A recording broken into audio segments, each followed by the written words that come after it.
everybody, Coach Bruce back here with video number 9.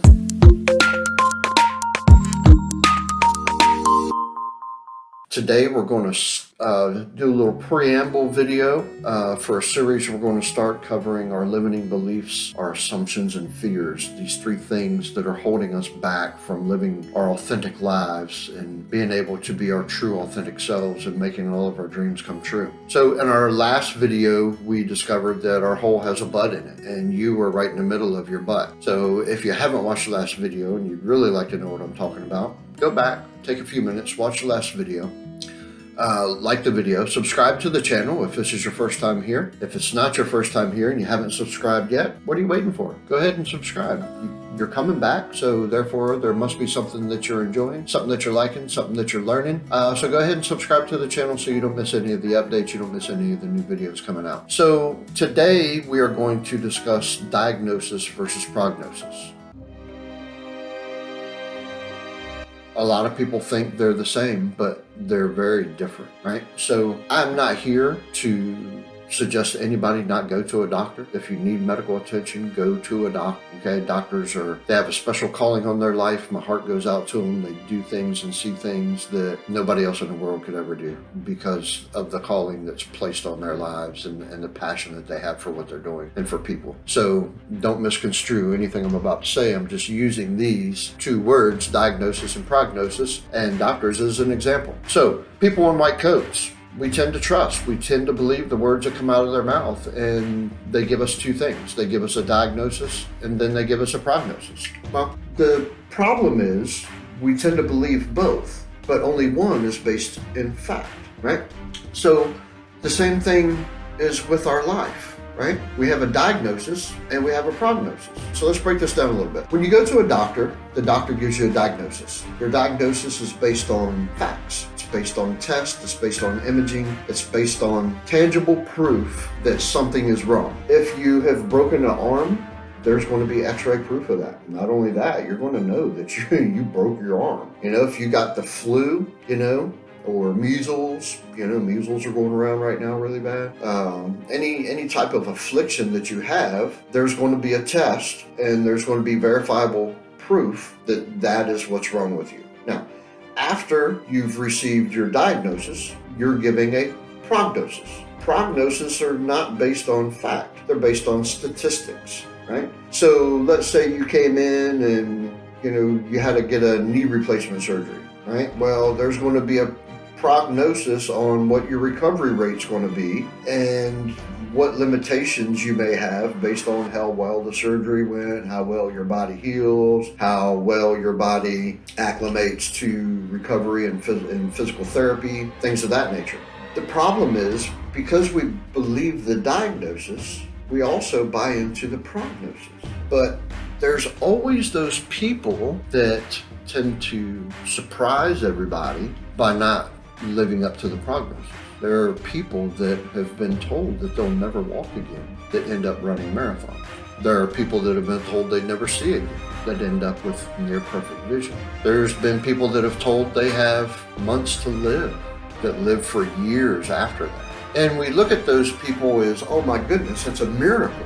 And a miracle it may be. You can call it that if you want. I'm not here to discern what's a miracle and what's a not. But what I am here to tell you is one of the biggest factors, if you look at some of the research done on these people and you listen to some of the interviews that they've given, the main differentiating factor between them and everybody else that had the similar or the same prognosis is they didn't buy into the prognosis. They didn't believe it. Right? They believe the diagnosis because that was based on fact, but the prognosis is based on statistics. And they're like, no, I'm not going to be a statistic.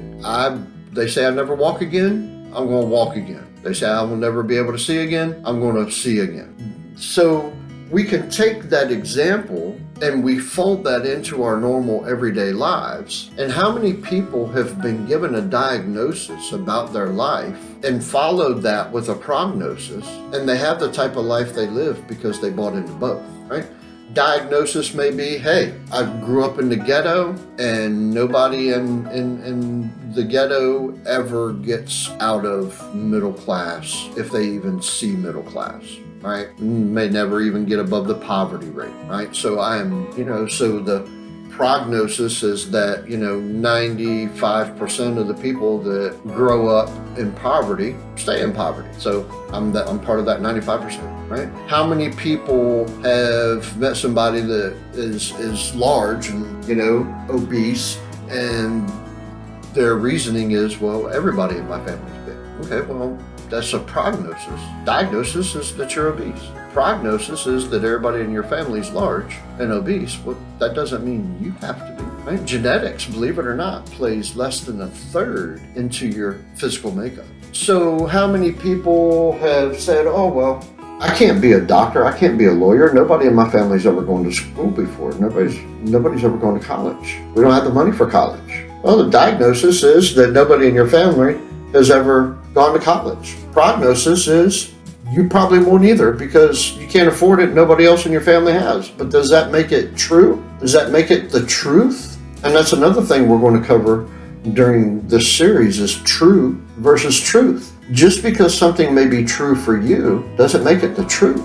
But again, that'll be in the series, so look out for that video. So the purpose of this video is it's a short video, and it's just to kind of prep you for what's to come, for this new series that we're going to be jumping into, is just because life has given you a diagnosis does not mean that you have to live up to the prognosis. You look at some of the famous people in the world that grew up in adversity, right? You have doctors that have graduated from Harvard that grew up in the ghetto. Look at Jay-Z. Look at Dr. Dre. Most people are familiar with them, right? People grew up in the ghetto selling drugs, right? Now they're billionaires. Well, how can that be if their prognosis was 95% or more people that grow up in the ghetto will never see anything other than poverty? Well, it's because they didn't buy into their prognosis. They knew what their diagnosis was, didn't like the prognosis, and decided to do something about it. Decided they weren't going to be part of that statistic, right? And you have people doing this every day. People starting small businesses, just for an example, when nobody in their family's ever owned a business before, but they don't buy into the prognosis for the rest of their life. You don't have to either, right? All you have to do is understand what your limiting beliefs are, what assumptions you're making, the things you're afraid of, and then be able to sit back and decipher for yourself what might be true to you up to this point isn't necessarily the truth. So get ready for this series. It's going to be really good. We're going to go in depth on some things. But today I just want you to understand that your diagnosis doesn't have to be your prognosis. You have the ability and you have the right to determine your own outcome. Your outcome isn't based on statistics. It's not based on what everybody has said about you. It has nothing to do with any prior generation that you may come from, any disability you may have. Some of the things that you think are holding you back are actually holding you up. And some of the things that you think are holding you up are actually holding you back. Your diagnosis doesn't have to be your prognosis. So, with that being said, get ready for this series. It's going to be good. Make sure you have your cell phones on silent so you can pay attention. Have a notepad and a pencil or pen to write with. Yes, I still have my favorite pen to write with right here. I use it for everything to write. Right? Get yours. Be ready for this series. Okay? Until then, God bless you. I love you guys, and I look forward to seeing you soon.